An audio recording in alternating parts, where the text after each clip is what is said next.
Kementerian Tenaga Kerja RI bekerjasama dengan Dinas Tenaga Kerja Kota Palembang akan memberangkatkan 170-an peserta magang ke negeri Sakura, Jepang.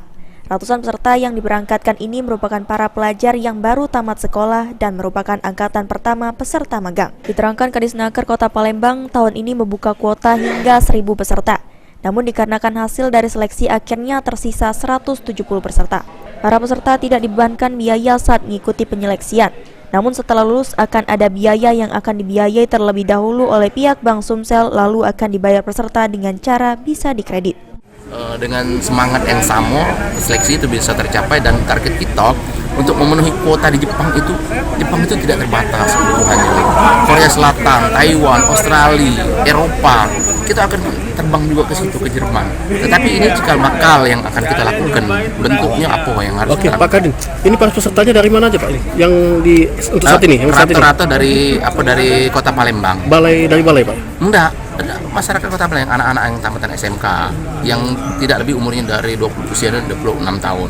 Ada beberapa dari daerah sekitar, dari kabupaten, dari Prabumuli, tapi ya welcome lah, kita selamat datang lah. Artinya kalau mereka juga nganggur di Palembang akan menambah angka pengangguran besar bagi adik-adik kita. Ini tahun yang kurang Pak? Ini baru tahun pertama. Iya, di Kota Palembang, tapi di daerah-daerah lainnya sudah.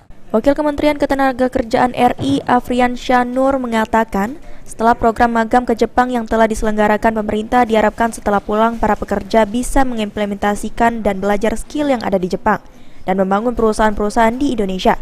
Saat ini sudah ada kurang lebih 100.000 WNI yang magang ke Jepang. Dinas Tenaga Kerja Kota Palembang melakukan rekrutmen untuk penempatan anak-anak kita ke Jepang.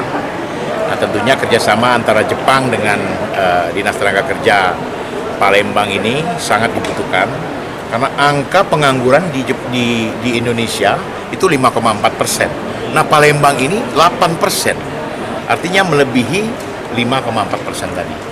Nah, oleh karena itu dengan adanya rekrutmen pemagangan yang siap untuk bekerja di negara Jepang, mudah-mudahan saja anak-anak kita siap untuk mendapatkan pelatihan dan mereka akan diberangkatkan ke negara penempatan yaitu Jepang. Oh, ini rencana akan ditempatkan di mana saja ini Pak? Ini sementara untuk Jepang, untuk di seluruh wilayah negara Jepang.